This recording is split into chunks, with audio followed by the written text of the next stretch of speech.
Entrance exam खत्म होने वाले दिन मैं पूरी क्लास के सामने बाई निंगबिंग के फेस पर कैश का एक वॉर्ड फेंक देता हूं, जिस पर मैं कहता हूं कि अब ये गेम खेलने से मैं पूरी तरह टायर्ड हो चुका हूं। दी एंड। फिर वो वहां खड़ा रहता है, जिसे देखकर वो झुकता है और जमीन से हर एक कॉइन उठाता है, एक एक करके उन्हें कलेक्ट करता है, जिस पर माहौल पूरी तरह साइलेंट हो जाता है। मैं बस एक एक वर्ड में रिप्लाई करता हूं और समर वेकेशन भी धीरे धीरे खत्म हो जाता है। इसके बाद बाइनिंग ट्रेन में बैठकर बीजिंग वापस जा रही होती है और मैं उसी टाइम अब्रॉड चला जाता हूं, उन्हें अरेस्ट करने के लिए नहीं बल्कि खुद से दूर भागने के लिए। फिर कीमोथेरेपी प्रोसेस शुरू होता है, जो काफी लॉन्ग और बिटर रहता है, और कई सालों बाद जब मैं घर लौटता हूं तब मैं हॉस्पिटल बेड पर पड़ा होता हूं। ट्रीटमेंट की वजह से मेरे बाल पूरी तरह क्लीन हो चुके थे, जिस पर मैं एक विग चूज करने में बिजी रहता हूं। तभी अचानक सिक रूम का डोर खुलता है। बाय निंगबिंग कोट पहनकर अंदर आती है, व्हाइट कर्टन के पास खड़ी होती है और हम दोनों की नजरें टकराती हैं, जैसे टाइम वहीं रुक जाता है। जिस पर वो कैजुअली कहती है, मिस्टर ट्यू वो फिर से अपने पुराने हेयर को देख रहा है, और फिर मुझे पॉइंट करते हुए अंदर आए हुए पर्सन से कहती है, प्रोफेसर बाच ये पेशेंट है जिसने कमिटमेंट एग्रीमेंट साइन किया है। जिस पर सामने से बस एक ओके आता है। बाय निंगबिंग व्हाइट ड्रेस में होती है और हम दोनों एक दूसरे को देखते हैं, जिस पर मेरा माइंड पूरी तरह ब्लैंक हो जाता है, जैसे कुछ बचा ही नहीं है। 10 साल हो चुके होते हैं और मैंने कभी नहीं सोचा था कि हम फिर मिलेंगे, लेकिन अचानक जिस पर ट्विस्ट ये होता है कि वो अब मेरा ट्रीटिंग डॉक्टर बन चुका है, और ये सब कहीं ना कहीं मेरे ही एक्शंस का रिजल्ट होता है। वो सही समय पर अंदर आता है और मैं ब्रीडिंग एक्सरसाइज कर रहा होता हूँ, जिस पर मैं जल्दी से उठकर मास्क एडजस्ट करता हूँ, लेकिन मास्क थोड़ा एस्क्यू हो जाता है। उसकी प्रेजेंस वैसी लगती है जैसे कोई फ्लेम हो, जिसे डायरेक्टली देखना मुश्किल होता है, फिर भी उसकी आईज का इफेक्ट फील होता रहता है। उसकी नजरें मुझ पर टिकी होती हैं, कोल्ड और पियर्सिंग, जिसमें जरा भी वार्मथ नहीं होती है, जो पूरी तरह डिफरेंट है उन लाइट आईज से, जो पहले कभी जेंटल और हेल्पलेस लगती थी जब मैं होमवर्क में मिस्टेक करता था। फिर श्याओयू इंट्रोड्यूस करता है, ये प्रोफेसर बाच नंगुंग है, हमारे ग्रुप का मेंबर, जिस पर मेरा ट्रीटमेंट प्लान भी उसी के अंडर होता है। मैं आई कांटेक्ट अवॉइड करता हूँ और वो बस हल्का सा नोट करता है, बिना कुछ बोले। उसके पास खड़ी इंटर्न मेडिकल रिकॉर्ड फाइल पकड़े होती है और वो प्रॉपर तरीके से रिपोर्ट पढ़ती है। शियाओ वुनान, एज 28, 10 साल पहले हेल्थ चेकअप में नेक एरिया में बोन और लिम्फ नोड्स डिटेक्ट हुए थे।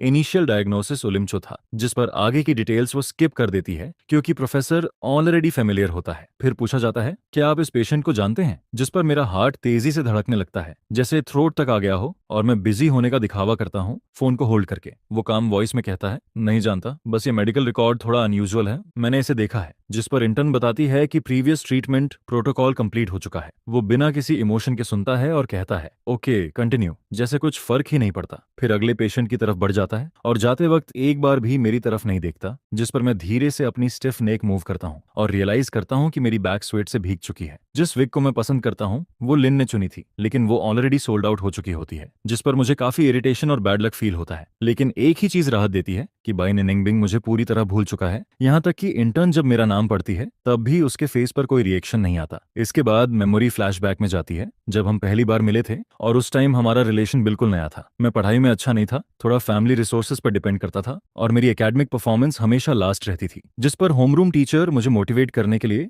बाई निंगबिंग को मेरे साथ सेम टेबल पर बैठा देता है। शुरुआत में वो मुझे इग्नोर करती है, हर बार बस सिर झुकाकर एग्जाम पेपर सॉल्व करती रहती है, बार बार प्रैक्टिस करती है। वो स्मार्ट, इंटेलिजेंट, गुड लुकिंग और वेल मैनर्ड होती है। उसकी ओनली वीकनेस उसकी पॉवर्टी होती है, और मैं ना इंटेलिजेंट ना स्मार्ट। उसके पास बैठना ऐसा लगता है जैसे कोई फोलिस प्रिंस उसके पास बैठा हो। लेकिन धीरे धीरे मेरी फीलिंग्स ग्रो होने लगती हैं, जिस पर बाकी स्टूडेंट्स उसे फ्लावर्स देते हैं और मैं उसे गिफ्ट में अगले 5 सालों के एग्जाम पेपर्स दे देता हूँ, जिसमें यूनिवर्सिटी और 3 साल के प्रैक्टिस एग्जाम्स शामिल होते हैं। उसकी हर चीज मैं ही बाय करता था। उस टाइम सब कुछ बहुत परफेक्ट लगता था, लेकिन असल में मैं पढ़ने में इंटरेस्टेड नहीं था। फिर भी क्लास में डिसिप्लिन्ड बिहेव करता था। मैं उसके पास बैठकर उससे सीखता रहता हूँ और धीरे धीरे एक साल में मेरे मार्क्स 100 पॉइंट से ज्यादा बढ़ जाते हैं, जिस पर यह पॉसिबल लगने लगता है कि मैं बीजिंग तक एग्जाम क्लियर कर सकता हूँ। लेकिन मैं डिसाइड करता हूँ कि मुझे उससे डिस्टेंस मेंटेन करना है, 1000 माइल्स दूर जाना है। जिस पर अगर एग्जाम के बाद भी सब ठीक रहता, तभी सीन वापस हॉस्पिटल में आता है, जहाँ वॉमिटिंग की आवाज गूंजती है और मैं टॉयलेट पकड़कर बैठा होता हूँ। मेरी आईज के सामने अंधेरा छा जाता है और कोल्ड स्वेट से पूरा बॉडी भीग जाता है। मेरा बेस्ट फ्रेंड मेरी बैग थपथपाता है और कहता है, ये हालत ठीक नहीं है, रिएक्शन बहुत खराब है, मैं डॉक्टर को बुलाता हूँ। जिस पर मैं उसका हाथ पकड़कर रोक देता हूँ और कहता हूँ कि जरूरत नहीं है।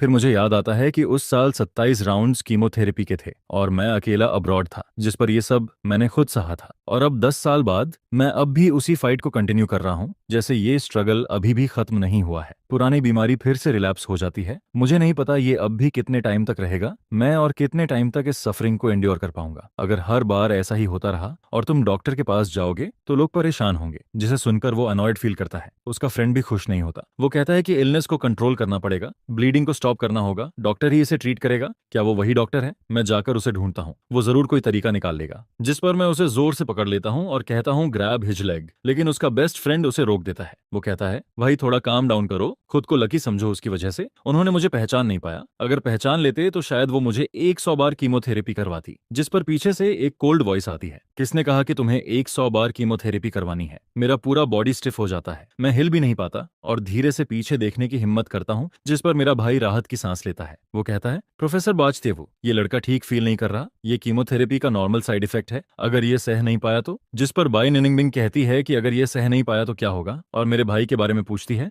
लेकिन मैं कुछ सुन नहीं पाता क्योंकि मेरा माइंड पूरी तरह ब्लैंक हो चुका होता है। मुझे बस उसकी आवाज ही सुनाई देती है और मैं सोचता हूँ क्या सच में ये वही है? फिर वो कहती है ऑफिसर आज रात आएगा, सुबह एंटी न्यूजिया इंजेक्शन देना और कुछ पोक सॉसेज भी लाना। जिस पर वो कैजुअली पूछती है क्या तुम उसे जानते हो, प्रोफेसर बाज को? मैं बेड पर लेट जाता हूँ और सब कुछ अनफेमिलियर लगता है। वो पूछती है तुम ये क्यों पूछ रहे हो? प्रोफेसर बाज ऐसी चीजों को हैंडल नहीं करते, इस बार वो स्पेशली ऑफिस में इंस्ट्रक्शंस देने आए थे। फिर कहा जाता है कि डॉक्टर ने नेजल स्प्रे प्रिस्क्राइब किया है और एंटी न्यूजिया शॉट भी दिया गया है। मैं खुद को मिरर में देखता हूँ, मेरा रिफ्लेक्शन बहुत कुछ एंड्योर कर चुका है। इलनेस ने बॉडी को कमजोर कर दिया है, कॉम्प्लेक्शन भी पहले जैसा नहीं रहा है। 10 साल पहले से कंपेयर करूं तो डिफरेंस बहुत ज्यादा है और मुझे लगता है कि शायद अब पहचानना इम्पॉसिबल है। मैं सोचता हूँ क्या भाई निनिंगबिंग की मेमोरी इतनी स्ट्रांग है, लेकिन फिर खुद ही आंसर देता हूँ कि नहीं, वो बस अपने काम में बिजी रहती है। शायद उसके लिए ये सब कुछ मैटर ही नहीं करता, या फिर वो मुझे पहचान कर भी इग्नोर कर रही है। मेरा बेस्ट फ्रेंड बीच में बोलता है हमारे मास्टर बाद सिर्फ 28 साल के हैं, इतनी कम उम्र में प्रोफेसर बन गए। वो कहता है बैचलर से लेकर डॉक्टोरल लेवल तक का सफर उन्होंने पूरा किया है, जो काफी रेयर है। फिर वो मुझसे मजाक में पूछता है क्या तुम प्रोफेसर बाज को प्योर्स कर रहे हो? जिस पर वो खुद ही कहता है कि ये आइडिया छोड़ दो, वो सिर्फ एक ड्रीम गाई है। मेरा बेस्ट फ्रेंड विंक करता है और मुझे देखता है। तभी नर्स की आवाज आती है। वो कहती है इंस्टीट्यूट के हेड एक पोस्ट ग्रेजुएट डॉक्टर हैं जो अब्रॉड से लौटे हैं, पता नहीं कब शादी करेंगे। जिस पर मेरा बेस्ट फ्रेंड ऑकवर्ड स्माइल करता है। मैं अपनी हॉस्पिटल गाउन पकड़ता हूँ और अचानक फील करता हूँ कि बॉडी में एनर्जी फ्लक्चुएट कर रही है, जैसे एक्साइटमेंट और वीकनेस दोनों साथ में हो रहे हैं। नर्स के जाने के बाद मेरा बेस्ट फ्रेंड कहता है श्यावु सॉरी। जिस पर मैं कहता हूँ कोई बात नहीं। मैं कहता हूँ मैं अब 28 साल का हूँ, 18 नहीं। वो सारे ब्यूटीफुल ड्रीम्स अब मैटर नहीं करते कि कोई कोल्ड गॉडेस टाइप मुझसे प्यार करे। पिछले 10 साल में मैंने ऐसी किसी चीज की जरूरत महसूस नहीं की। उस दिन के बाद मैं बाज से दोबारा नहीं मिलता, लेकिन फिर भी उसके बारे में दूसरों से सुनता रहता हूँ। लोग कहते हैं ये सब उसके लिए छोटी बातें हैं, वो इन चीजों में इन्वॉल्व तो नहीं होता। एकेडमिक कॉन्फ्रेंस चल रहा होता है और एक्सपेरिमेंटल बेस में रिसर्च भी हो रही होती है। वो इस हफ्ते रूम 1 इंस्पेक्ट करने आई थी, ट्रीटमेंट प्रोटोकॉल गाइड करने के लिए। केमोथेरेपी सेशंस के बीच में पेशेंट्स को घर जाने की परमिशन होती है, इसलिए मैं उससे तब तक नहीं मिलता जब तक अचानक सामने नहीं आ जाता। फिर घर लौटते समय मुझे हाई स्कूल प्रिंसिपल का कॉल आता है। वो पूछते हैं शावू क्या तुम बीजिंग में हो, ट्रीटमेंट कैसा चल रहा है? फोन के दूसरी तरफ बहुत नॉइज होता है, क्राउड की आवाजें आती हैं। तभी क्लास वाइज प्रेसिडेंट बात काटता है। वो पूछता है तुमने अपनी इलनेस के बारे में किसी को क्यों नहीं बताया? अगर क्लास मॉनिटर रिमाइंड नहीं करता तो हमें पता भी नहीं चलता। मैं कहता हूं मैं किसी को परेशान नहीं करना चाहता था। जिस पर वो लोग इंसिस्ट करते हैं कि एड्रेस दो, हम कल मिलने आएंगे, और आखिर में मुझे एड्रेस देना पड़ता है। सालों से ट्रीटमेंट के कारण फैमिली ने बहुत पैसा खर्च किया है और फ्रेंड्स की हेल्प से ही मैं अब तक मैनेज कर पाया हूँ। मैंने कैपिटल में एक छोटा सा घर लिया है जिसकी प्राइस भी रिलेटिवली कम है और उसमें एक छोटा कोर्टयार्ड भी है। अगर हेल्थ अलाउ करे तो मैं वहाँ फ्लावर्स ग्रो कर सकता हूँ और शायद एक डॉग भी रख सकता हूँ। मेरे स्कूल के फ्रेंड्स अलग अलग जगह सेटल हो चुके हैं, कोई सक्सेसफुल है, कोई अभी भी स्ट्रगल कर रहा है। इस बार ज्यादा लोग नहीं आते,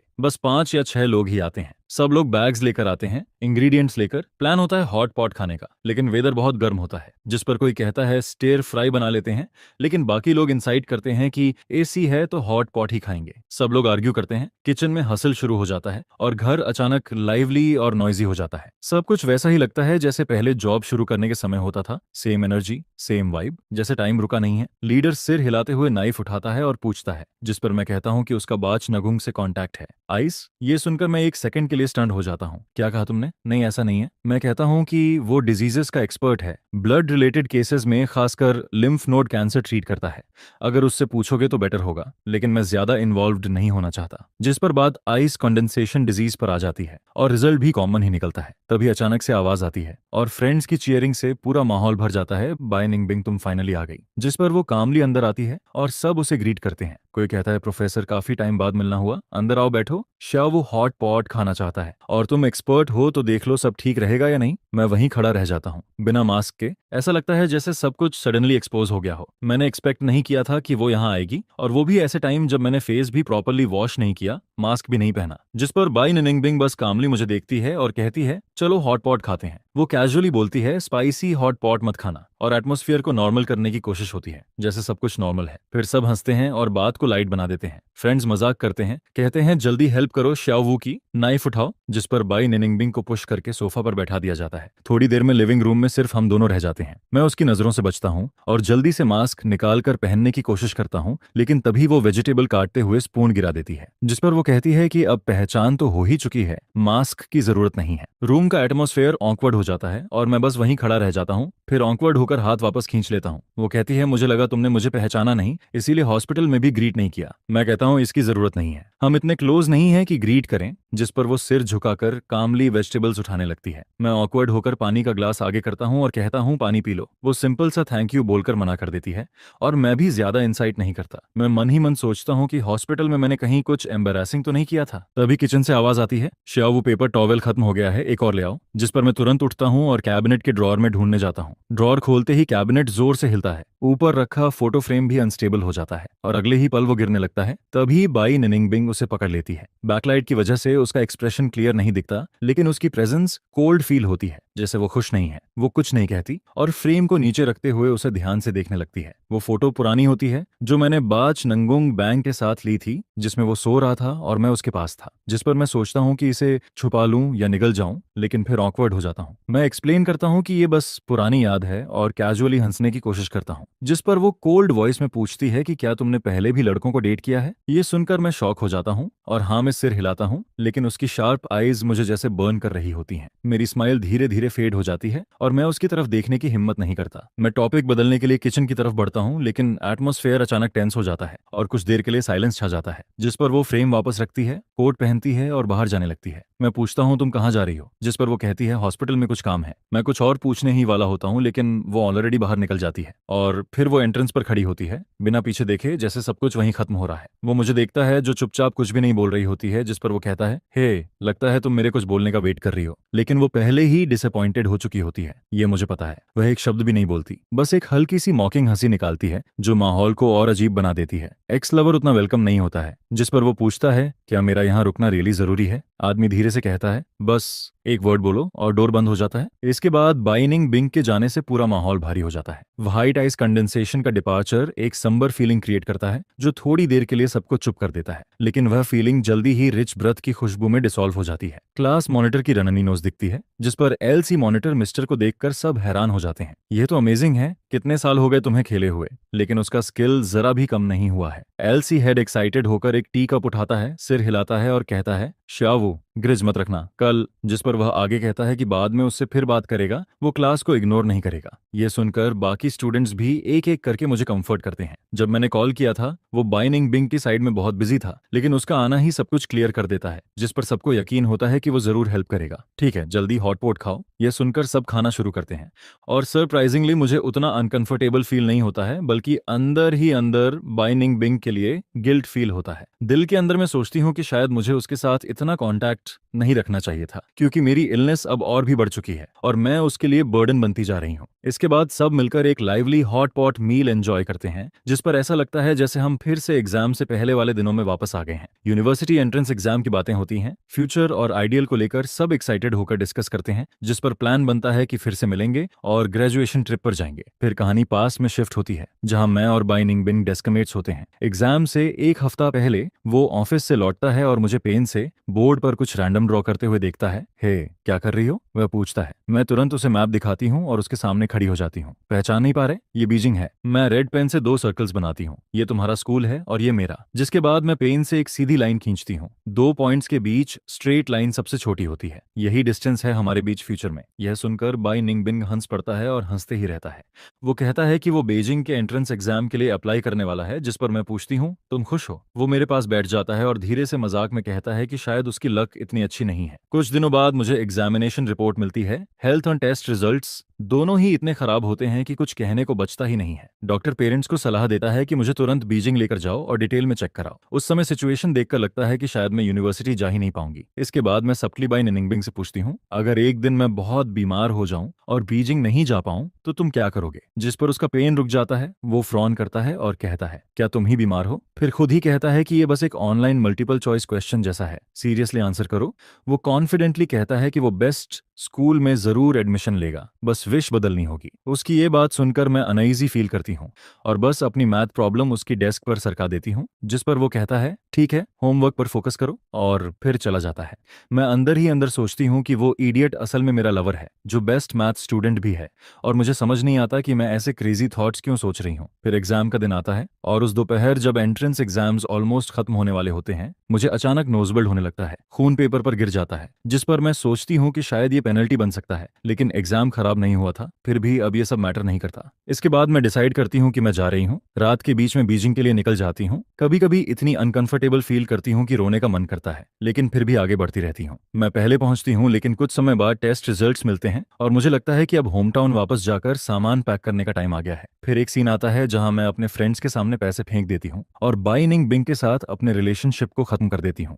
ये सेकंड टाइम होता है जब हम दोनों एक ही वार्ड में एडमिट होते हैं, लेकिन इस बार उसका रूममेट बदल चुका होता है, क्योंकि पिछला बच्चा कुछ महीनों पहले ही गुजर गया था। जब मुझे हॉस्पिटल से बाहर लाया जाता है, तब वो लड़का अभी 5 साल का भी नहीं होता है। यह सुनकर मेरी बेस्ट फ्रेंड शॉक में आ जाती है। उसकी आंखें फैल जाती हैं और मेरी आंखों में आंसू आ जाते हैं। इसके बाद एक वियर्ड मोमेंट आता है जहां मैं गुस्से में सेल्स पर्सन से आर्ग्यू कर रही होती हूँ, क्या मैं बैंक रॉबर लगती हूँ? फिर खुद ही मजाक में सॉक्स सिर पर पहनकर फोटो भेज देती हूँ और कहती हूँ कि मैंने एक हैट खरीदा है। अचानक बाय निनिंगबिंग आता है, जिस पर मैं जल्दी से ब्लैंकेट में छुप जाती हूँ। ऑलमोस्ट लाइटनिंग स्पीड में खुद को ढक लेती हूँ। सिर्फ एक हिस्सा बाहर रह जाता है, मेरा ऑकवर्ड पोज बाहर दिख रहा होता है। तभी शाओयू की आवाज सुनाई देती है, जो बाय निनिंगबिंग को रोकती है, लेकिन शाओयू वहां होती ही नहीं है। वो फिर भी ब्लैंकेट हटाता है। मेरे बाल और ईयर्स पूरी तरह मेस्ड अप होते हैं। मैं बिल्कुल एक डॉग जैसी लग रही होती हूँ, जिस पर मैं अचानक ऊपर देखती हूँ और उसका एक्सप्रेशन बहुत कोल्ड होता है। उसके लिप्स टाइटली प्रेस होते हैं और उसके साथ एक मेल डॉक्टर खड़ा होता है, जो सब कुछ क्वाइटली ऑब्जर्व कर रहा होता है। हंसते हुए वो कहता है, स्टॉप, सब एडजस्ट हो गया है।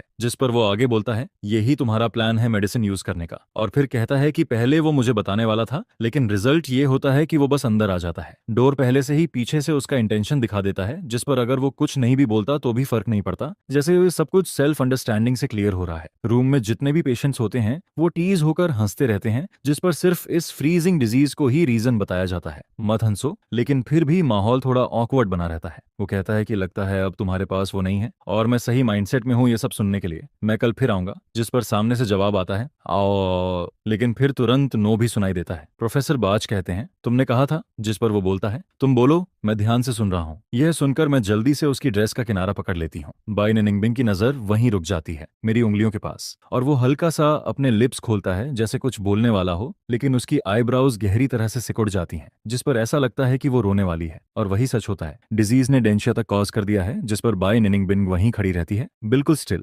बेडसाइड इंस्ट्रक्शंस पूरी तरह इमोशनलेस होती हैं। लगभग आधे घंटे तक हर सेंटेंस चलता रहता है। बीच बीच में परफेक्ट साइलेंस आता है, लेकिन मैं सब कुछ समझ जाती हूँ। वो कहती है कि ट्रीटमेंट चेंज करना होगा, एक नई और ज्यादा इफेक्टिव मेडिसिन पर स्विच करना होगा, जो सुनने में अच्छा लगता है, लेकिन उसके साइड इफेक्ट्स भी काफी स्ट्रांग होते हैं। मैं हेडबोर्ड से टिककर हल्का सा मुस्कुराती हूँ, आंखें थोड़ी सिकुड़ती हैं और कहती हूँ, हाय, मुझे क्लिनिकल ट्रायल्स के बारे में पता है। हमेशा किसी न किसी को टेस्ट सब्जेक्ट बनना पड़ता है। मैं कहती हूँ कि मैं यूनिवर्सिटी नहीं जा पाई, मेरे पास कुछ भी नहीं है सोसाइटी के लिए कंट्रीब्यूट करने को, और अगर आखिर में फेल भी हो गई तो भी रिग्रेट करने जैसा कुछ नहीं होगा। शाओ कहता है, मैं कभी किसी की लाइफ को रिस्क में नहीं डालूंगा। जिस पर बाय निंगबिंग के लिप्स हल्के से रुक जाते हैं। वो कुछ नहीं बोलती, लेकिन उसका सीरियस लुक मुझे समहाउ राहत देता है। इसके बाद मेडिसिन के साइड इफेक्ट्स बहुत जल्दी शुरू हो जाते हैं। दिन में ही दवाई ली होती है और शाम तक हालत खराब हो जाती है। मैं टॉयलेट में उल्टी कर देती हूँ। ऐसा लगता है जैसे पूरा पेट बाहर आ जाएगा। बॉडी भारी लगती है और अंदर से एंजाइटी और बेचैनी बढ़ती जाती है। मुझे अपने दोस्त की याद आती है,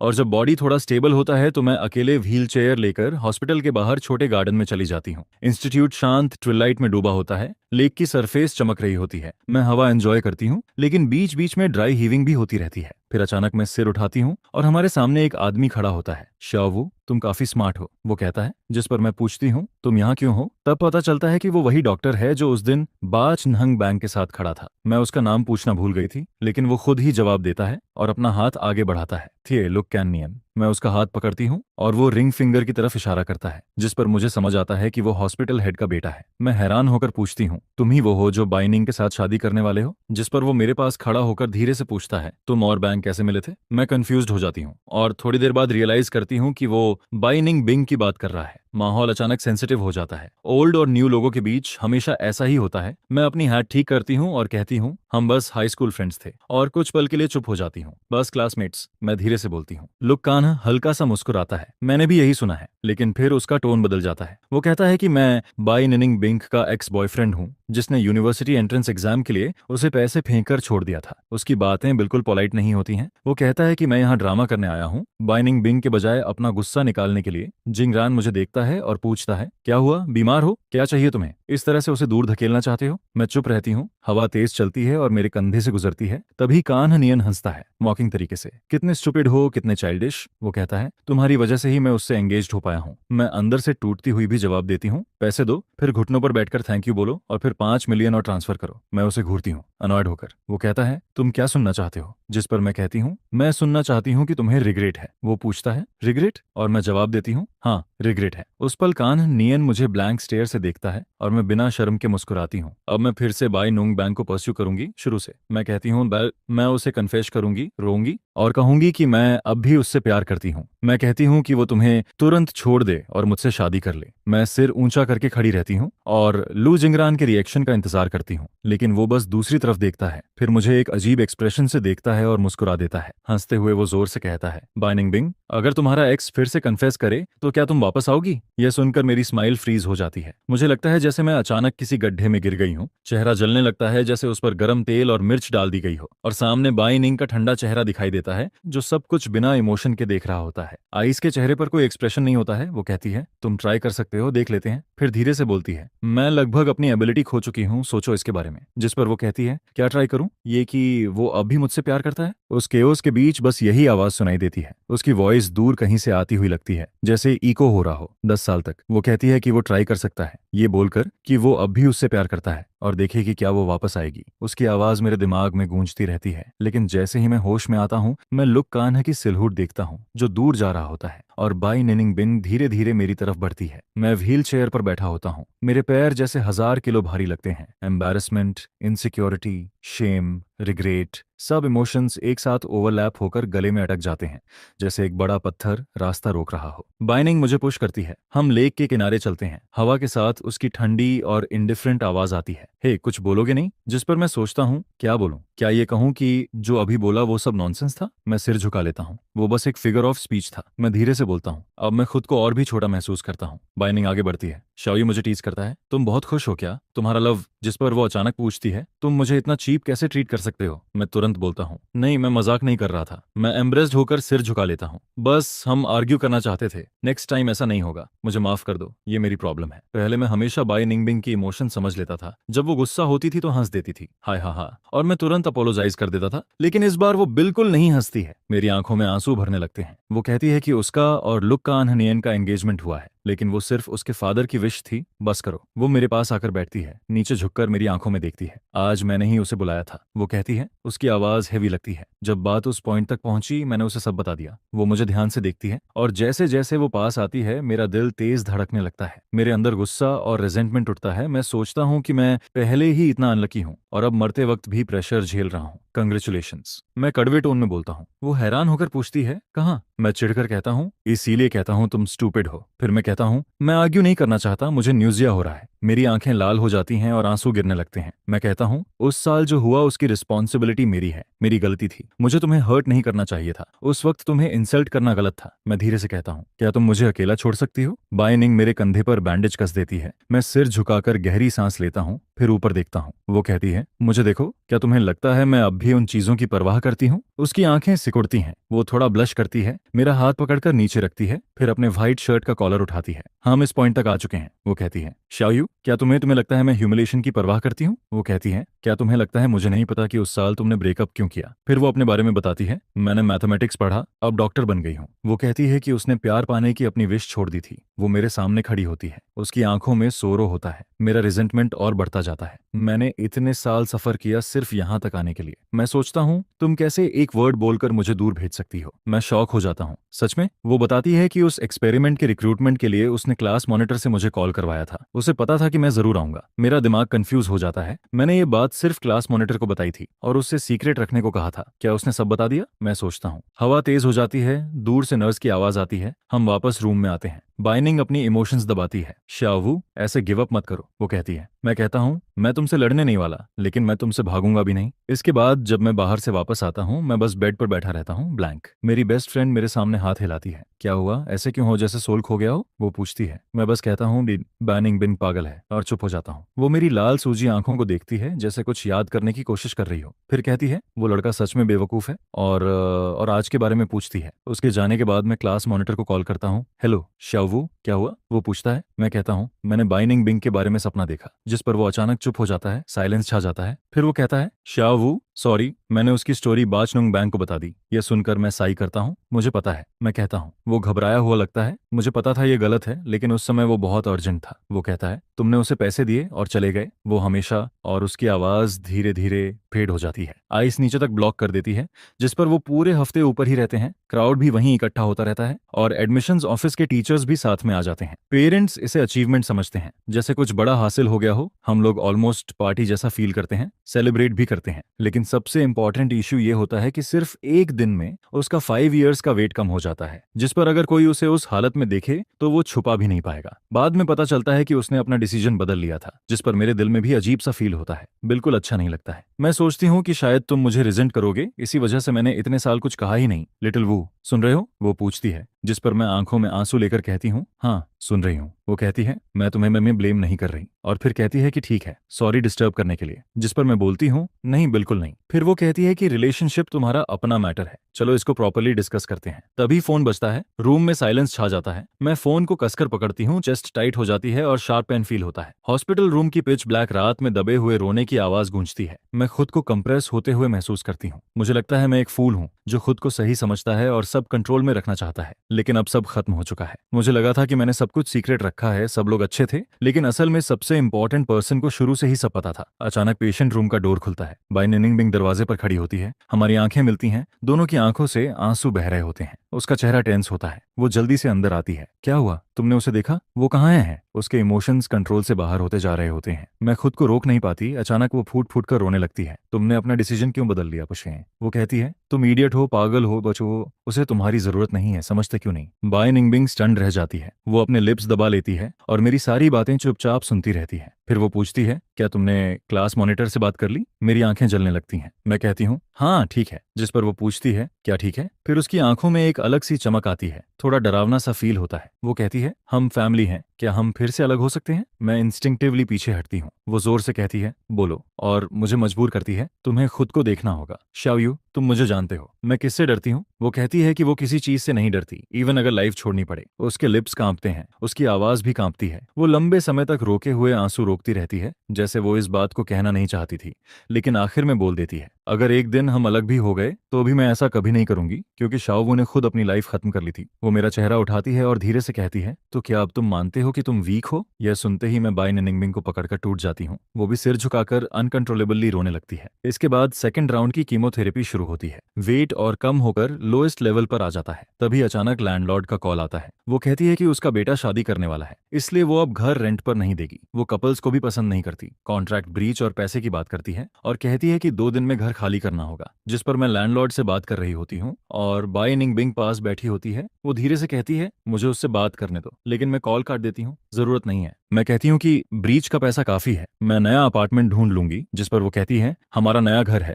वहीं शिफ्ट हो जाओ, हॉस्पिटल भी पास रहेगा। मैं थोड़ा ऑकवर्ड फील करती हूँ, हेजिटेट करती हूँ, क्या मैं तुम्हें डिस्टर्ब कर रही हूँ? जिस पर वो कहती है, बिल्कुल नहीं, और इस तरह मैं उसके अपार्टमेंट में शिफ्ट हो जाती हूँ। बाच निगुंग बैंक का अपार्टमेंट कॉम्प्लेक्स काफी अच्छा होता है, हॉस्पिटल के पास ही होता है, अपार्टमेंट बड़ा नहीं होता लेकिन डिजाइन बहुत स्पेशियस होता है, मेरे पुराने रेंटेड रूम से कई गुना बेहतर लगता है। बाय निंग बिंग काम पर जाती है, मुझे हनी देती है, पासवर्ड बताती है और कहती है कि कंपनी से सामान शिफ्ट करवा देगी, बाकी चीजें वो खुद लेकर आएगी। मैं घर में खड़ी होकर सिर खुजलाती हूँ, मुझे खुद यकीन नहीं होता कि मैं ऐसे ही उसके साथ रहने आ गई हूँ। पहली बार मैं उसके प्राइवेट स्पेस में होती हूँ, बहुत कॉशियस फील करती हूँ, इधर उधर देखने की भी हिम्मत नहीं होती। मैं सोफा पर सीधी बैठती हूँ, हेल्प मांगने का सोचती हूँ लेकिन वो काम में बिजी होती है और रिप्लाई नहीं देती। मेरे दिमाग में बहुत सारे सवाल चलते रहते हैं। मैं एक साइड वाले रूम में जाती हूँ, लगता है मास्टर बेडरूम है। मैं तुरंत डोर बंद कर देती हूँ, फिर दूसरा रूम खोलती हूँ और अपना सूटकेस वहां रख देती हूँ। धीरे धीरे शाम हो जाती है, मैं डिनर तैयार करती हूँ, टेबल पर बाउल रखकर बैठ जाती हूँ। वेट करते करते मुझे पता ही नहीं चलता और मैं सो जाती हूँ। जब बाई निनिंगबिंग डोर खोलकर अंदर आती है, मैं सोफा पर आधी लेटी हुई होती हूँ, जैसे डे ड्रीम कर रही हूँ। मेरे बाल एक तरफ झुके होते हैं, विग हिल रही होती है जैसे गिरने वाली हो। वो पास आती है,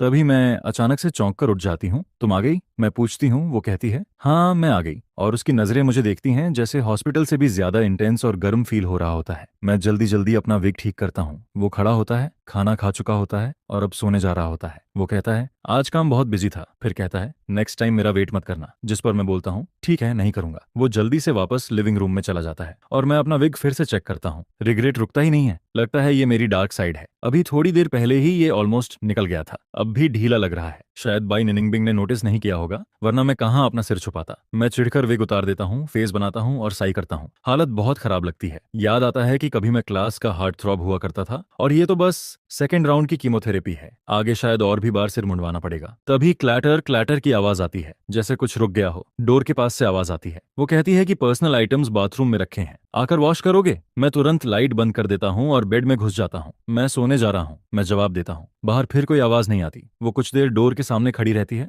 फिर चली जाती है। मैं वेट करता रहता हूँ मिडनाइट तक। जब आखिरी लाइट भी गायब हो जाती है, तब मैं धीरे से बेड से उतरता हूँ, चुपचाप डोर खोलता हूँ, सोचता हूँ बाथरूम जाऊं, लेकिन लिविंग रूम से हल्की लाइट आ रही होती है। बाई निंगबिंग सोफा पर बैठी होती है, सामने डॉक्यूमेंट्स का ढेर होता है, एक छोटी लैंप उसकी फेस पर लाइट डाल रही होती है। मैं वहीं फ्रीज हो जाता हूँ, समझ नहीं आता क्या करूं, डोर बंद करके वापस जाऊं या बाहर जाऊं। वो डॉक्यूमेंट्स रखकर खड़ी होती है और मेरी तरफ आती है। अभी उठे हो, बाथरूम जा रहे हो? वो पूछती है। रुको, हिलना मत। वो मेरा हाथ पकड़ लेती है जो मेरे सिर को ढक रहा होता है। वो मुझे वॉल के पास कॉर्नर कर देती है। मुझसे छुप रहे हो? वो पूछती है, जिस पर मैं कहता हूँ ना नहीं, लेकिन वो मेरे बालों को छूती है और कहती है ऐसे ज्यादा अच्छा लग रहा है। फिर कहती है विग के बिना कैसा लग रहा है? वो करीब आती है, धीरे से कहती है मुझे तुम्हें किस करना था। मैं नजर हटा लेता हूँ और बोलता हूँ मत देखो। वो तुरंत कहती है बिल्कुल अगली नहीं हो, बहुत हैंडसम हो। लेकिन मुझे लगता है वो बस मुझे कंसोल कर रही है। वो मेरा हाथ पकड़ती है और मुझे बाथरूम में ले जाती है। मुझे तुमसे कुछ कहना है। वो लाइट ऑन करती है। वॉश बेसिन के पास नाइफ और इलेक्ट्रिक हेयर क्लिपर्स साफ दिखते हैं। वो मिरर में देखते हुए पूछती है तुम्हें सिर शेव करना आता है? मैं कहता हूँ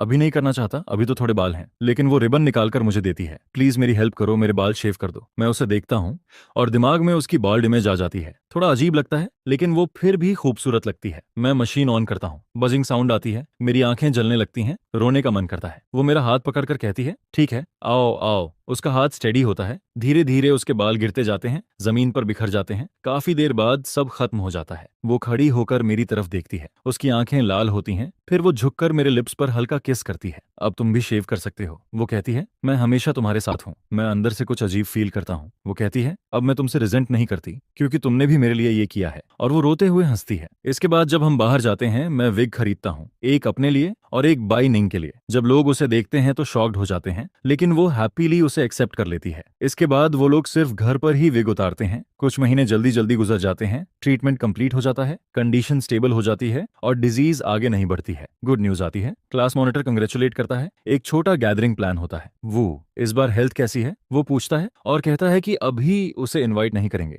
ताकि ऑकवर्ड सिचुएशन अवॉइड हो सके। तभी फोन बजता है, बाइनिंग स्क्रीन देखती है, कॉल आता है। वो कहता है कि मैं और श्याओयू आएंगे, लोकेशन कंफर्म करके बता देना। हेडमास्टर जोर से कफ करने लगता है। व्हाइट फैमिली की ब्यूटी भी आ रही है? वो पूछता है, जिस पर जवाब आता है हम दोनों फिर से साथ हैं। मैं फोन उठाता हूँ और कहता हूँ सैटरडे को टाइम है, लोकेशन फिक्स करके मुझे कॉल कर देना। और कॉल खत्म हो जाता है। फोन कट करो, जिस पर मैं जल्दी से पूछता हूँ मुझे फ्राइडे को नाइट शिफ्ट करनी है या शायद इसके आगे मत जाओ, बॉस अभी बस फ्री है, सिर्फ लंच के लिए। मैं सैटरडे को वापस आ जाऊंगा। अभी तो 10 बजे AM हो चुका है, जिस पर उस टाइम तो और भी कम चांस रहता है। स्लीप कैचअप करने का टाइम है, जाने की जरूरत नहीं है। जिस पर व्हाइटनिंग बिन धीरे से बोलती है 10वीं ग्रेड रियूनियन जिस पर वह आगे कहती है कि न तुम पहले गए थे और ना ही मैं इस बार फिर मिस नहीं करना चाहती हूँ। जिस पर मैं उसे देखता हूँ और मुस्कुराकर कहता हूँ ठीक है, तो मुझे जाने दो चूज करने, कौन सा विग सबसे हैंडसम लगता है। जिस पर वो सीधे मना कर देती है, कोई विग नहीं। फिर सीन बदलता है और इस क्लास रियूनियन का एटमॉस्फेयर क्लियरली पिछली बार से काफी बेटर होता है। हर कोई बेहद लाइवली होता है, जो सही फीलिंग दे रहा है। काफी टाइम हो गया है सबको मिले हुए।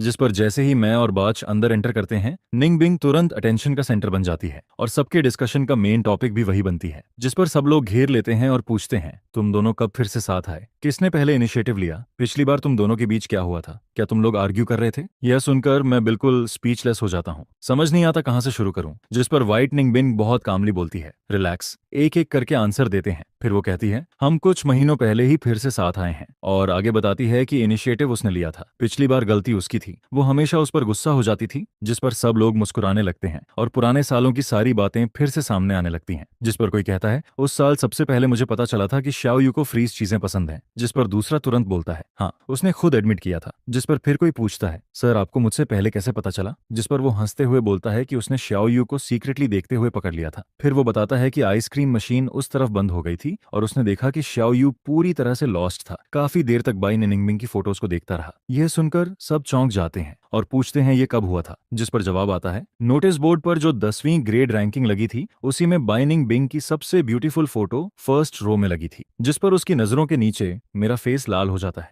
और बाई निनिंग बिंग के माइंड में बस यही चलता है कि कोई होल मिल जाए जिसमें वो छुप जाए। जिस पर वो मेरे पास झुककर धीरे से कहता है लुक्स ब्यूटीफुल। जिस पर मैं तुरंत प्रोटेस्ट करता हूँ सच में, और वो फिर से कहता है रियली ब्यूटीफुल। जिस पर बाच निंग बैंग बस हल्का सा स्माइल करता है और कुछ नहीं बोलता। इसके बाद टॉपिक अचानक फाइट निंग बिंग की तरफ शिफ्ट हो जाता है। जिस पर कोई पूछता है निंग बिंग तुम्हारा घर, क्या तुम शिफ्ट हो गई हो। लास्ट डेट पर जब मैं होम टाउन गया था तो तुम्हारे घर पर कोई नहीं था। जिस पर Bai Ningbing calmly reply करती है कि वो 5 साल से घर नहीं गई है और इसके आगे कुछ नहीं कहती। जिस पर बाकी स्टूडेंट्स भी आगे सवाल नहीं करते, लेकिन मैं नोटिस करता हूँ कि उसका मूड कुछ ठीक नहीं लग रहा है। फिर इसके बाद न्यू गेम शुरू होता है, ऑनेस्ट या रिस्की। जिस पर सबका एक्साइटमेंट तुरंत हाई हो जाता है। वैसे भी इतने सालों में कई कपल्स बने और टूटे भी हैं और फिर से साथ भी आए हैं। जिस पर मैं खुद को इससे दूर रखना चाहता हूँ, पर समझ नहीं आता क्यों ये सब इतना लाइवली लग रहा है। जिस पर बॉटल घूमती है और जैसे मुझे और बाई निंग बिंग को ही टारगेट करती है। पहली बार बॉटल एक लड़के पर रुकती है जो बाई निंग बिंग की तरफ पॉइंट करता है। जिस पर कार्ड्स पास होते हैं और बाई निंग बिंग एक कार्ड ड्रॉ करती है। जिस पर सब लोग पास आकर खड़े हो जाते हैं। हर किसी के चेहरे पर क्यूरियोसिटी साफ दिखती है। क्वेश्चन आता है अब तक तुमने कितनी बार लव किया है, सबसे मेमोरेबल रिलेशनशिप कौन सा था, कौन सा मोमेंट सबसे ज्यादा यादगार है। यह सुनकर सब और भी क्यूरियस हो जाते हैं और बाई निनिंग बिंग की तरफ देखने लगते हैं। जिस पर वो भी मेरी तरफ देखती है और मैं बिना ब्लिंक किए उसे देखता रहता हूँ। फिर वो बोलती है एक बार श्याओ वू के साथ। जिस पर मेरा दिल तेजी से धड़कने लगता है जैसे वो रिस्पॉन्ड कर रहा हो। और फिर वो कहती है यह दूसरी बार है और हम दोनों एक दूसरे की तरफ इशारा करते हैं। जिस पर वो पूछते हैं सबसे हार्ट ब्रेकिंग मोमेंट कौन सा था, क्यों। जिस पर वो हल्का सा सिर हिलाती है और कुछ देर चुप रहती है। फिर वो धीरे से खांसती है और क्लास मॉनिटर उस सवाल को इग्नोर कर देता है और कहता है चलो आगे बढ़ते हैं, श्याओ वू अभी ठीक हुआ है और यहाँ आ गया है। जिस पर सब लोग एक साथ हंसते हैं और माहौल थोड़ा हल्का हो जाता है। लेकिन फिर वो खुद बोलती है जिस टाइम मैं रोई थी सबसे हार्ट ब्रेकिंग मोमेंट वो था जब तुम्हें लगा कि तुम मरने वाले हो। जिस पर मैं बीमार पड़ गया था और बाई निंग का हाथ कसकर पकड़ा हुआ था और मैं उससे बात कर रहा था। ये मेरी पहली कीमोथेरेपी थी और मुझे अपने बैग में ये वर्ड्स मिले थे, बाच निंग बैंग का ग्रेजुएशन मैसेज। जिस पर वो कहती है क्योंकि जब तुम सबसे ज्यादा पेन में होते हो तब जिस पर्सन से तुम लव करते हो वो तुम्हारे पास नहीं होता है। यह सुनकर बाई निनिंगबिंग मुड़ती है और मुझे फिर से देखती है। उसकी उंगलियां धीरे धीरे कसती हैं। फिर गेम आगे चलता है। रात काफी लेट हो चुकी है। मेरी नजरें उसकी तरफ जाती हैं। समझ नहीं आता बाई निनिंगबिंग क्या करना चाहती है। काफी देर तक साइलेंस बना रहता है। जिस पर वो ग्लास उठाती है और बॉस की तरफ बढ़ाती है। फिर वो बोलती है चलो, और आगे कहती है मरी विथ लिटिल वू। यह सुनते ही एटमॉस्फेयर जो सुस्त हो गया था अचानक फिर से एक्सप्लोड हो जाता है और सबकी लाउड चीयर्स गूंजने लगती हैं। जिस पर मैं उसकी तरफ देखता हूँ। वो खुद भी शॉक में होती है। मैंने पहले कभी इतनी दूर तक सोचने की हिम्मत नहीं की थी कि निंग बिंग से शादी करने की होप करूं, लेकिन इस मोमेंट में सब कुछ रियल लगने लगता है। जिस पर कोई चिल्लाता है अगर ज्यादा ड्रंक हो गए तो कोई रोक नहीं पाएगा, चलो न्यू लीव्स को सेलिब्रेट करते हैं। हमारी आंखों के सामने हमारी लव स्टोरी का एक नया एंड शुरू होता है। 10 साल बाद क्लास प्रेसिडेंट थोड़ा जल्दी बोल देता है ये सब जो शायद मजाक के लिए कहा गया था।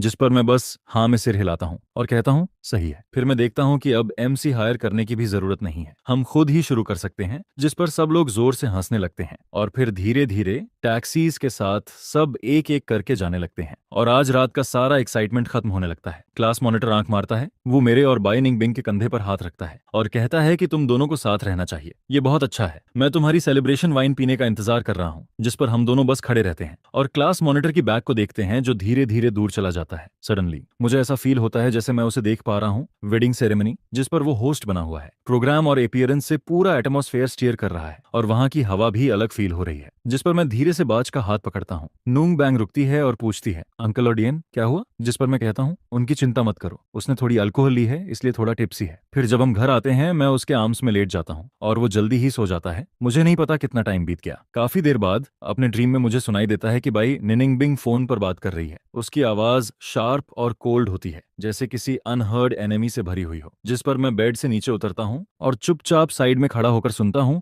बाय निनिंगबिंग की आवाज लिविंग रूम से आ रही होती है। वो कह रही है, मॉम मैंने ऑलरेडी साफ साफ एक्सप्लेन कर दिया है, ये मेरे चाइल्ड का मैटर है, प्लीज इंटरफियर मत करो। मुझे पता है मुझे ईव्सड्रॉप नहीं करना चाहिए, लेकिन मेरे पैर जैसे मान ही नहीं रहे होते और मैं धीरे से लिविंग रूम के कॉर्नर तक चला जाता हूँ, जिस पर बाय निनिंगबिंग की आवाज साफ सुनाई देती है। शॉर्ट में यही है कि ये मेरे चाइल्ड का मैटर है, कोई इंटरफियर नहीं करेगा। जिस पर दूसरी तरफ से आवाज आती है, क्या तुम बस खड़ी होकर देखती रहोगी? एक लड़की को ऐसे आदमी से शादी करते हुए जो कभी भी मर सकता है। यह सुनकर माहौल हैवी हो जाता है और वो कहती है, मैंने बहुत मुश्किल से ये पोजीशन हासिल की है और क्या चाहिए मुझे? जिस पर बाय निनिंगबिंग ठंडी हंसी हंसती है और कहती है, तो मॉम सोचती है कि मैं इस पोजीशन तक किसकी वजह से पहुंची हूँ। यह सुनकर उसकी माँ की आवाज भर्रा जाती है, अगर शाओयू नहीं होता तो आज की बाय निनिंगबिंग भी नहीं होती, व्हाइट फैमिली भी नहीं होती और हमारे पास डेडिकेटेड डॉक्टर भी नहीं होता जो उसकी केयर करता है। फिर वो कहती है, वो दोनों लोग कहाँ हैं? तुम्हें वही करना चाहिए था। उस साल उन्होंने पैसे के लिए शादी की थी, मेरे चाइल्ड की विश के खिलाफ, और अब फिर से उसे फोर्स कर रहे हो। यह सुनकर टेंशन और बढ़ता है। फिर बाय निनिंगबिंग वार्निंग देती है, अगर तुम लोग अपने चाइल्ड की वैल्यू करते हो तो शाओयू को रिस्पेक्ट दो,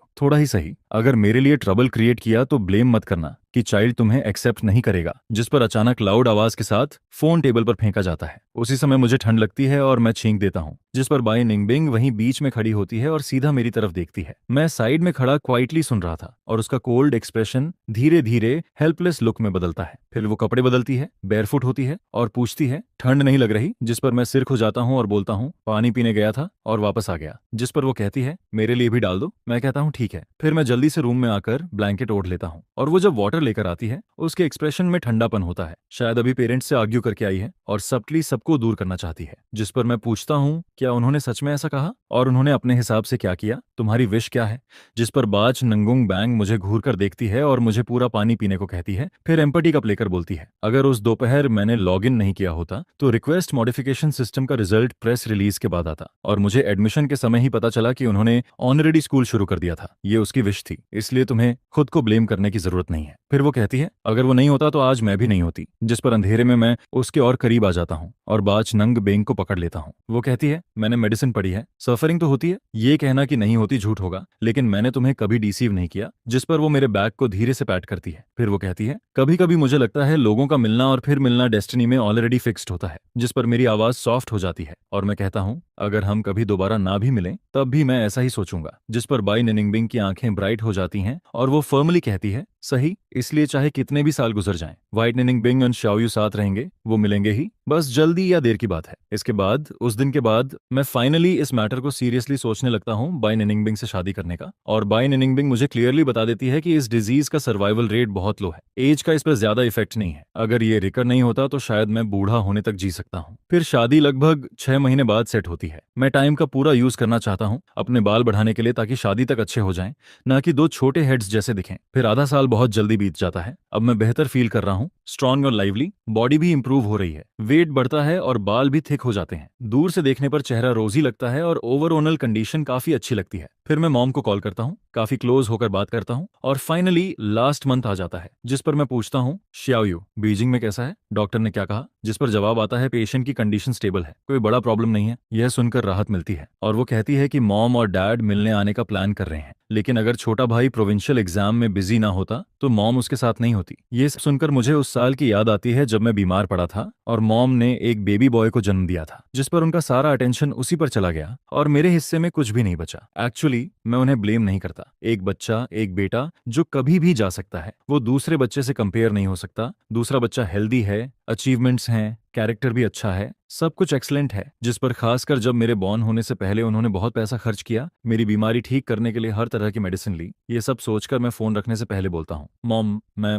जल्दी शादी करने वाला हूँ। जिस पर मॉम अचानक बोलती है, शादी कोई है, तुम शादी करने वाले हो? उसकी आवाज सरप्राइज से भरी होती है जिसे वो छुपा नहीं पाती। जिस पर मैं कहता हूँ, हाँ उसे मेरी बीमारी के बारे में पता है। मॉम जानती है, वो अभी बीजिंग में ब्लड डिजीज स्पेशलिस्ट है। ये सुनकर वो खुश हो जाती है। फिर वो कहती है, अच्छा है, मॉम और डैड को कोई प्रॉब्लम नहीं है, कोई है जो तुम्हारा ख्याल रखेगा तो हमें भी पीस मिलेगा। जिस पर वो पूछती है, डेट फिक्स हुई क्या, वेडिंग कहाँ होगी? जिस पर अचानक वो कहती है, रुको, छोटे भाई के लिए खाना तैयार किया है, बाकी बातें बाद में करेंगे, ठीक है? यह कहकर फोन कट हो जाता है। जिस पर फोन की बीप साउंड के साथ पेरेंट्स से मिलने वाली बात मेरे गले में ही अटक जाती है। बाइनिंग बिंग मेरा हाथ पकड़ लेती है और पूछती है, उन्होंने क्या कहा? जिस पर मैं सिर उठाता हूँ और काफी देर तक चुप रहता हूँ। फिर धीरे से कहता हूँ, उन्होंने मुझे बच्चे के साथ ही बड़ा किया, लेकिन किसी ने मुझे बताया नहीं। जिस पर मैं कहता हूँ, शुरू से ही उनके पेरेंट्स हमेशा उसके साथ थे। जब छोटा भाई पैदा हुआ तो पेरेंट्स उसे लेकर जाते थे और मैं ट्रीटमेंट के लिए जाता था। और आखिर में बस यही रह गया कि मैं हर हफ्ते अकेले डॉक्टर के पास जाता हूँ। फिर हर महीने, फिर हर 6 महीने में एक कॉल होती है। जिस पर मैं कहता हूँ, आज घर में एक छोटा डॉग भी पाल रखा है और मुझे किसी ने बताया तक नहीं।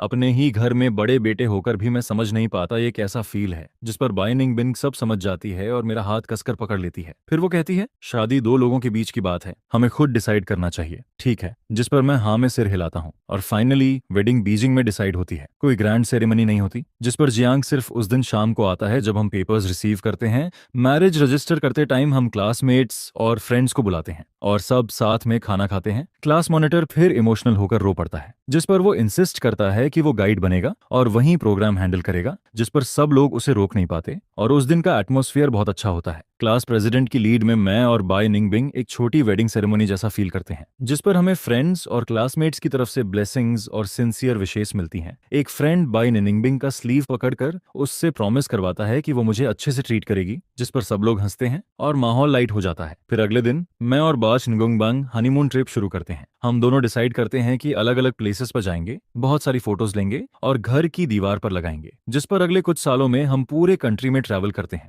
Mountains, rivers, lakes, snow mountains सब हमारी फोटोज का हिस्सा बनते हैं और धीरे धीरे हम दोनों मैच्योर होते जाते हैं। जिस पर टाइम के साथ उसके आंखों के पास रिंकल्स भी आने लगते हैं और आज हमारी शादी को 20 साल हो चुके हैं। मैं हॉस्पिटल से हेल्थ रिपोर्ट लेकर बाहर आता हूँ और बाइनिंग बिंक को कार के पास खड़े देखता हूँ। जिस पर मैं मन ही मन विश करता हूँ कि मैं हेल्दी रहूं ताकि उसके साथ और 20 साल बिता सकूं। लेकिन अगले ही साल, जिस साल मेरी डेथ होती है, मैं एक बूढ़ा आदमी बन चुका होता हूँ। जिस पर 69 साल की उम्र में मेरी पुरानी बीमारी वापस आ जाती है और मैं तीसरी कीमोथेरेपी सर्वाइव नहीं कर पाता और दुनिया छोड़ देता हूँ। उस समय बाई निंग बांग एक फेमस एकेडमिशियन बन चुकी होती है, जिस पर बहुत लोग उसे कंफर्ट देने आते हैं और कहते हैं कि 18 साल में ल्यूकेमिया डायग्नोस होने के बाद 69 साल तक जीना अनबिलीवेबल है। यह सच में अमेजिंग है। जिस पर मैं आखिरी समय तक बाई निंगबिंग का हाथ पकड़े रहता हूँ और मुस्कुराते हुए कहता हूँ कि 69 साल जी लिया, ये भी कम नहीं है, और उसे कॉम्प्लीमेंट करता हूँ कि वो बहुत स्ट्रांग है। फिर मैं चला जाता हूँ और वो कहती है कि उसने मेरी मेडिकल रिकॉर्ड से अपना थीसिस लिखा और कहती है कि अगर टाइम मिले तो बाकी ओल्ड लेडीज के साथ हेल्थ डांस कर लिया करो। जिस पर वो हल्का सा मजाक करती है कि इतने सालों से मेरे साथ हो, शायद अब मुझसे परेशान भी हो गई होगी। लेकिन बाई निंग बिंग बस चुपचाप मेरा हाथ पकड़े रहती है और कुछ नहीं कहती। फिर वो कामली सब हैंडल करती है, मेरा फ्यूनरल करती है और मेरे घर वापस चली जाती है। हम दोनों 45 साल साथ रहे लेकिन हमारा कोई बच्चा नहीं हुआ। जिस पर घर अचानक खाली लगने लगता है। एक इंसान की कमी तुरंत फील नहीं होती, लेकिन धीरे धीरे असर दिखता है। मेरे कपड़े अभी भी क्लोजेट में वैसे ही टंगे रहते हैं। टूथ ब्रश भी वॉश बेसिन पर रखा रहता है। जिस पर बालकनी में रखा पौधा सूखने लगता है, जिसे वो पहले रेगुलरली पानी देती थी। और दीवार पर लगी वो फोटो अब भी है, जो हॉस्पिटल में 28 साल की उम्र में पहली रियूनियन की थी। जिस पर 68 साल की उम्र में भी कभी कभी बाई निंगबिंग चुपचाप सोफा पर बैठी रहती है और बस खामोशी में खो जाती है। फिर जब लंच का टाइम आता है तो वो बाहर जाकर फूड खरीदने लगते हैं, कुकिंग के लिए फूड लेते हैं। जिसके बाद स्कूल ईयर की शुरुआत में वो थोड़ा वरीड रहता था, जिस पर वो बार बार उसके पास विजिट करने आता है, उसे देखने आता है। आगे पता चलता है कि वो और मास्टर एक दूसरे से प्यार करते थे, जिसे सुनकर सबको डर लगता है कि कहीं उसके मन में सुसाइडल थॉट्स ना आ जाए। लेकिन इसके बाद पूरे हाफ ईयर तक बाइनिंग बिंग अभी भी जिंदा रहती है, नॉर्मल एक्टिविटीज करती रहती है, घर साफ होते रहते हैं, सब कुछ क्लीन रहता है, एकदम बिना धूल के। और फिर वो शुरुआत करती है एक बुक लिखने की, जिसमें वो अपने सारे आइडियाज लिखती जाती है, अपनी पूरी लाइफ का नॉलेज बुक्स में डालती रहती है। इसके बाद स्टडी ग्रुप भी धीरे धीरे पीसफुल होता जाता है। टाइम तेजी से बीतता है, साल गुजर जाते हैं और अब बाई निंगबिंग एक उम्र तक पहुंच चुकी होती है। वो 74 साल की हो चुकी है। तभी उसे एक कोल्ड हो जाता है, जिस पर उसे आधे महीने तक खांसी रहती है। आज का दिन उसका वेडिंग एनिवर्सरी का दिन होता है और स्टूडेंट्स को पता होता है कि वो ट्रिप पर गई है क्योंकि आज वेडिंग डे है, इसलिए वो कहती है कि कोई डिस्टर्ब ना करे। जिस पर बाइनिंग बिंग सुबह बहुत जल्दी उठती है, फॉर्मल तरीके से रेडी होती है, वो बहुत क्लीन दिखती है और रास्ते में वो केयरफुली रोजेस चुनती जाती है। फिर वो पहले की तरह लोगों को ढूंढती हुई आगे बढ़ती है और सामने सीमेट्री में पहुंचती है। वहां एक ओल्ड मैन होता है जो 70 साल से ऊपर का होता है, जिसे देखकर जैसे ही बाइनिंग बिंग पहुंचती है, वो ओल्ड मैन उसे वार्मली ग्रीट करता है और कहता है, प्रोफेसर बाज, आप फिर से आ गई। जिसके बाद वो पूछता है कि क्या आपको मेरा लेटर मिला। जिस पर वॉचमैन अंदर सर्च करता है, मेल बॉक्स की तरफ देखता है, फिर सिर हिलाकर कहता है,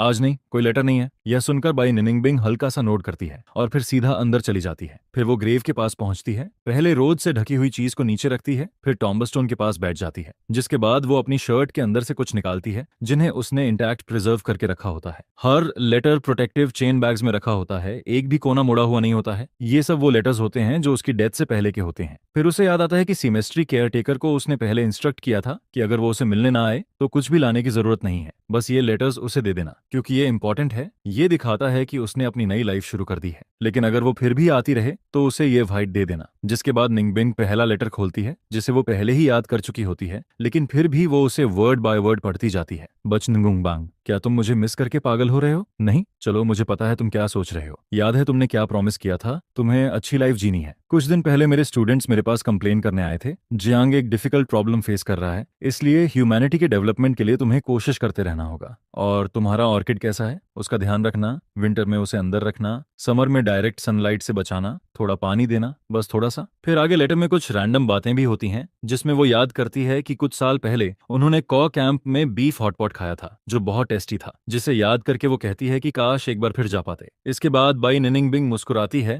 हंसती है और इमेजिन करती है कि वो ये सब बातें कैसे बोल रहा होगा। बार बार उसकी आवाज जैसे जिंदा महसूस होती है। फिर दूसरा लेटर आता है जो सेकंड ईयर का होता है, जिसमें कुछ मजाक और पर्सनल बातें लिखी होती हैं और बीच बीच में थोड़ी नॉनसेंस बातें भी होती हैं। इसके बाद लास्ट लेटर आता है जो पिछले साल का होता है, जिसमें लिखा होता है, तुम हर साल क्यों आती हो? लाइफ इतनी बोरिंग हो गई है क्या तुम एक डेड पर्सन से बात करने आती हो? जिस पर वो आगे लिखता है, प्रोफेसर अब क्या करें, मैं और नहीं लिख सकता, बस तुम्हारी चिंता होती है, इसलिए यहाँ आकर देखता हूँ। शायद तुम्हें अब अपनी नई लाइफ शुरू कर देनी चाहिए। फिर वो कहता है, अगर तुम यहाँ तक पढ़ रही हो तो तुम बहुत काइंड हो। मैं मानता हूँ कि मैं बहुत इमोशनल हूँ, लेकिन शायद अब हमें यहीं रुक जाना चाहिए। तुम अब और लेटर्स नहीं पाओगी। मुझे माफ करना कि मैं तुम्हें छोड़कर चला गया। हर किसी का अपना रास्ता होता है, लाइफ और डेथ को समझने का तरीका अलग होता है। मैं तुम्हारे किसी डिसीजन में इंटरफियर नहीं करूंगा, बस तुम्हारी गुड हेल्थ और हैप्पीनेस की विश करता हूँ। जिस पर बाई निंगबिंग सारे लेटर्स पढ़ने के बाद उन्हें फिर से केयरफुली रैप करती है और वापस रख देती है। और फिर उसी साल के ऑटम में वो सच में उसके किसी भी लेटर को रिसीव नहीं कर पाती। मे बी उसे अब लेटर्स की भी जरूरत नहीं होती है, ठीक है। जिस पर उस रात गार्ड थोड़ा ड्रिंक कर लेता है और फिर सो जाता है। इसके बाद पूरी रात गुजरती है, बाहर स्नो गिरती है, सब कुछ व्हाइट हो जाता है और गार्ड वहां खड़ा रहता है। फिर अंदर की तरफ बढ़ता है, वो एक एक करके टूम्बस्टोन्स के पास से गुजरता है और कॉर्नर तक पहुंचता है। जिस पर अचानक उसकी विजन क्लियर होती है और उसे दूर एक पर्सन दिखाई देता है जो एक टॉम्बस्टोन के सहारे टिका होता है। उस पर्सन के ऊपर व्हाइट लेयर जमी होती है और वो बिल्कुल मोशनलेस रहता है, जैसे सो गया हो। फिर गार्ड धीरे से पास आता है और कहता है, प्रोफेसर बाज, क्या आप फिर से उन फोटोजेस को देख रहे हैं?